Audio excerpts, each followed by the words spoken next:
We got some National League Baseball as the Washington Nationals head out to Chase Field to take on the Arizona Diamondbacks. Washington sits at a 37-19 record, best in the NL. Arizona at 33-24. These two teams could have faced off in the playoffs last year had it not been for Washington losing Game 163. On the mound for the D-backs will be Toki Saint, 4-1, but he has a 4.47 ERA, pretty average, is 2 outs. That's Juan Soto with the base hit, so the Nationals getting a runner on, trying to do something with it, and boy, they sure would. Nicholas Castellanos, it's a bird, it's a plane, no, it's a bomb. And the Nationals are on the board, 2-run shot for the former Detroit Tiger, as Castellanos will give Washington a 2-0 lead headed into the bottom of the first, as it'll be another former Tiger, Max Scherzer, on the mound. One of the best pitchers in baseball, and this year has been no different. 6-0, 2.78, as he gets Mookie Betts going down, looking. First of many strikeouts on the day for Scherzer.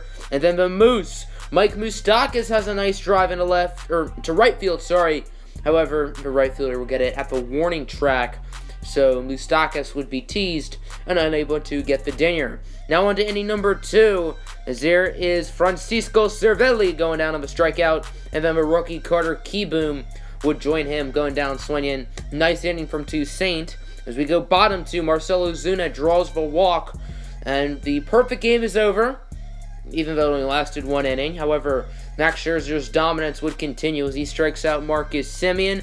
And then speaking of Scherzer, up at the dish, almost gets a base hit, but Moustakas of a hot corner makes an incredible throw.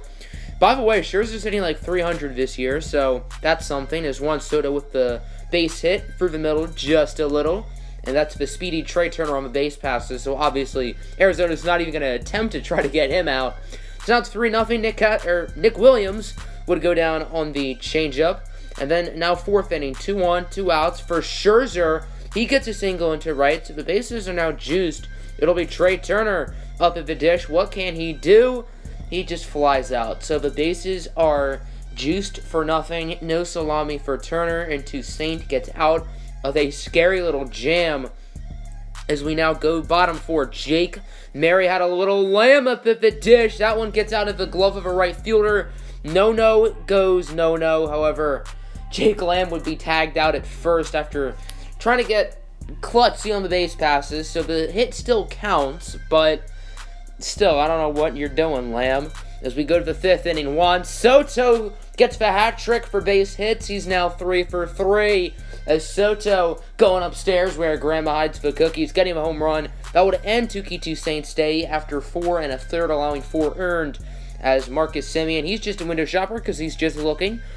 Strikeout number 6 for Scherzer. David Peralta would strike out. There's K number 7 for Scherzer. Carter Kieboom would go down on the strikeout as well for Matt Andriese, one of the long relievers. Would go bottom 6. Mookie Betts, more blind than Helen Keller, as he swinged way too early. I think he swung before Scherzer pitched it.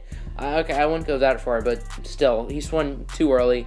As there's Diego Castillo striking out Scherzer, and then George Springer would join him on the bench. No Springer dinner for you.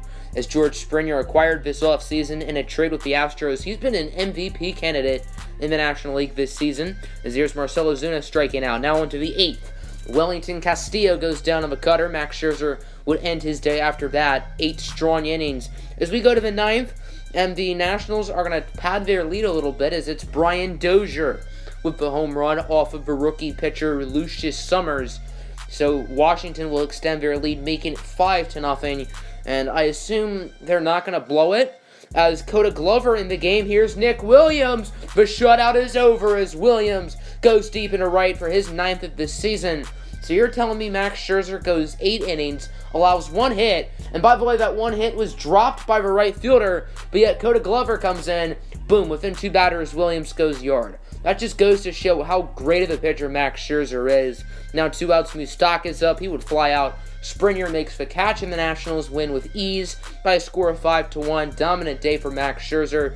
8 shutout innings, only allowing 1 hit, which once again, very well could have been an out, and then Jake Lamb was tagged after, so it doesn't really matter, as Washington with a dominant win, improving to 38-19. So instead of another game, we're going to be going to the MLB draft. Last year, our D-backs picked 2nd overall. and this year we're picking 27. So quite the improvement. Unfortunately, we're not going to be getting any of the top prospects. And there's a few guys we're looking at. Outfielder Quentin Stanton, a little bit raw, but he is talented. Another talented player is starting pitcher Cesar Diaz from Cuba, as he's a little bit less raw, has some nice upside. And then New York native Hiroshi Yabu, who is really good right now. Not sure if that upside is correct, though. So we're going to go with Quentin Stanton because we've picked a pitcher in the first round 2 years in a row. Rodrigo Valencia in 2019. Last year, Emmett Casillas. So welcome to the team, Mr. Stanton. We don't have the second round pick because we signed Mookie Betts, but we do have some compensatory pick. And both of the guys we looked at, Diaz and Yabu, are still on the board. We're going to go with Cesar Diaz because he probably has more upside knowing this game. And then, believe it or not, in round 3, Hiroshi Yabu is still there, so I'm tempted to go with him. However, we just picked a pitcher, so I'm looking at first baseman Mark Gaines. He will be the pick.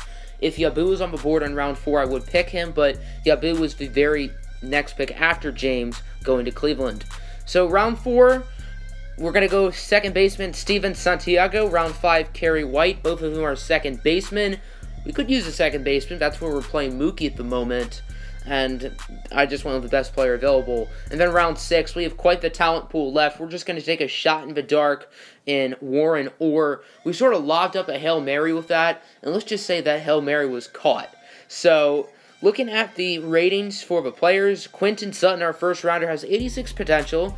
He's also a 47 overall, so he's quite raw. Won't be good for a while. Cesar Diaz, 57 with 80 potential, not too bad. Mark Gaines is a 44 overall with only a 79 potential, so maybe he'll make the majors one day.